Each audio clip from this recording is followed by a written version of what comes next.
Assalamualaikum warahmatullahi wabarakatuh. Kembali lagi di channelnya Tama Edukasi.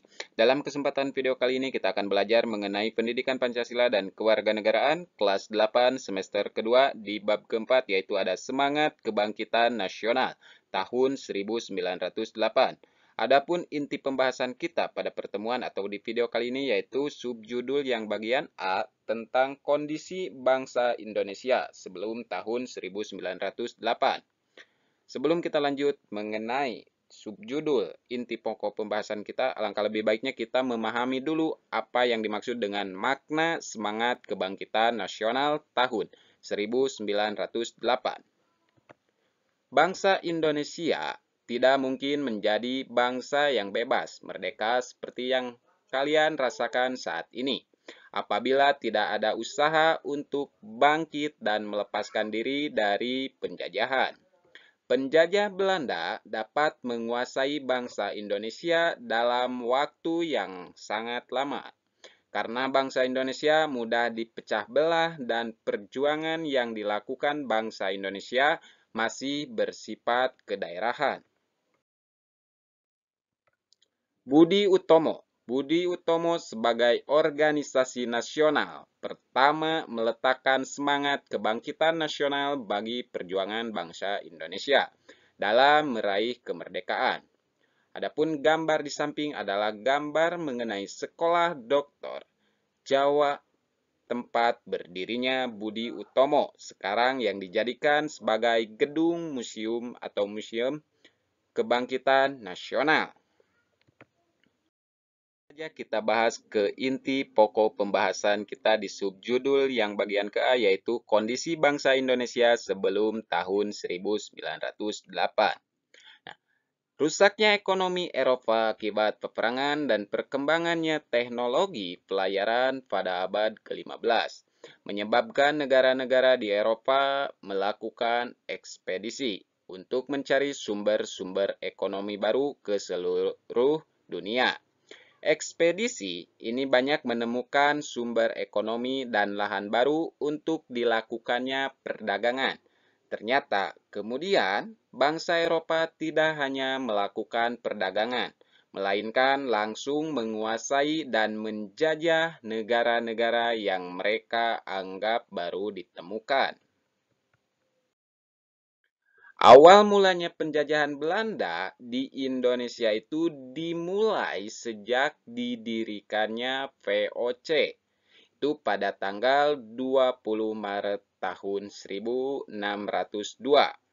Sejak VOC berdiri, dimulailah berbagai bentuk kekerasan yang menimpa rakyat Indonesia. Penderitaan rakyat Indonesia terjadi dalam berbagai segi kehidupan. Di berbagai daerah, VOC melakukan tindakan dengan melaksanakan politik atau adu domba. Nah, politik adu domba yaitu saling mengadu domba antara kerajaan yang satu dan kerajaan yang lain, atau mengadu domba di dalam kerajaan itu sendiri. Politik adu domba makin melemah kerajaan-kerajaan di Indonesia dan merusak seluruh sendi kehidupan masyarakat. Nah, ada gambar di bawah ini yaitu gambar mengenai gambar penjajah mengambil kekayaan Indonesia. Bangsa Indonesia makin menderita ketika Denles itu pada tahun 1808 sampai dengan tahun 1811 berkuasa. Jadi bangsa Indonesia itu makin menderita ketika adanya Denles berkuasa pada tahun 1808 sampai dengan 1811. Upaya kerja paksa atau yang disebut dengan Rodi guna membangun jalan sepanjang Pulau Jawa, yaitu dari Anyer sampai ke Panarukan, untuk kepentingan militer, membuat rakyat makin menderita. Penderitaan berlanjut karena Belanda kemudian menerapkan kultur stels, yaitu artinya tanam paksa. Peraturan tanam paksa diterapkan oleh Gubernur Jenderal Hindia Belanda yang bernama Van den Bosch pada tahun 1928. Sistem tanam paksa mewajibkan rakyat menanami sebagian dari sawah dan atau ladangnya dengan tanaman yang ditentukan oleh pemerintah dan hasilnya itu diserahkan kepada pemerintah. Tanam paksa menyebabkan rakyat diperas, bukan hanya tenaga melainkan juga kekayaannya, sehingga mengakibatkan banyak sekali rakyat yang jatuh miskin. Jadi rakyat Indonesia itu banyak sekali yang jatuh miskin karena diperas dan juga harta kekayaannya itu diambil. Di pihak lain, penjajah mendapatkan kekayaan bangsa Indonesia yang berlimpah untuk membangun negara Belanda dan menjadi negara kaya di Eropa. Penderitaan bangsa Indonesia menumbuhkan benih perlawanan di berbagai daerah. Perjuangan melawan penjajah dipimpin oleh ulama atau kaum bangsawan. Berikut adalah kaum ulama atau kaum bangsawan.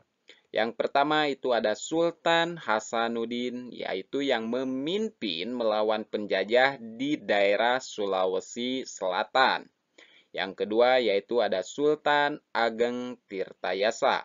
Sultan Ageng Tirtayasa yaitu yang memimpin melawan penjajah di daerah Banten. Yang ketiga yaitu ada Tuanku Imam Bonjol. Tuanku Imam Bonjol merupakan salah satu pemimpin yang melawan bangsa penjajah itu di daerah Sumatera Barat. Yang keempat yaitu ada Pangeran Diponegoro. Pangeran Diponegoro ini merupakan salah satu pemimpin yang melawan bangsa penjajah yaitu yang melawan di daerah Jawa Tengah. Nah, memimpin perjuangan atau dari keempat ini yang memimpin perjuangan rakyat yang melawan penjajah.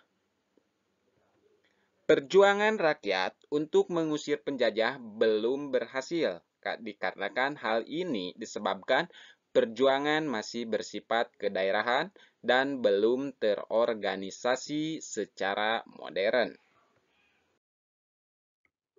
Penderitaan yang dialami bangsa Indonesia menyadarkan beberapa orang Belanda yang tinggal atau pernah tinggal di wilayah Indonesia. Di antaranya yaitu ada Baron van Houvel, yang kedua ada Edward, yang ketiga ada Van Deventer. Edward itu terkenal dengan nama samaran yaitu Multatuli, yaitu yang menulis buku yang berjudul Machiavelli pada tahun 1860. Buku ini menggambarkan bagaimana penderitaan rakyat Lebak Banten akibat penjajahan bangsa Belanda. Terus ada Van Deventer. Van Deventer ini mengusulkan agar pemerintah Belanda menerapkan politik balas budi atau politik etis. Politik balas budi terdiri dari 3 program, yaitu yang pertama ada program edukasi, yang kedua ada program transmigrasi, yang ketiga ada program irigasi. Nah, atas desakan berbagai pihak, akhirnya pemerintah Belanda menerapkan politik balas budi. Politik balas budi bukan untuk kepentingan rakyat Indonesia, melainkan kepentingan pemerintah Belanda. Contoh, yang pertama tadi ada irigasi. Irigasi atau pengertian dari irigasi adalah dibangun untuk kepentingan pengairan perkebunan milik Belanda. Yang kedua ada edukasi. Pengertian dari edukasi yaitu pembangunan sekolah bertujuan untuk menyediakan tenaga terampil dan murah. Di sisi lain, pembangunan sekolah melahirkan dampak positif bagi bangsa Indonesia.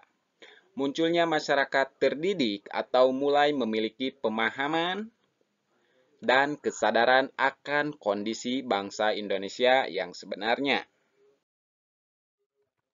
Mereka yang mengenyam pendidikan dan sadar akan nasib bangsanya selanjutnya menjadi tokoh-tokoh kebangkitan nasional. Sekian dan terima kasih pembahasan kita di pertemuan kali ini atau di pertemuan video kali ini. Semoga video ini bisa bermanfaat bagi adik-adik ataupun bapak dan ibu.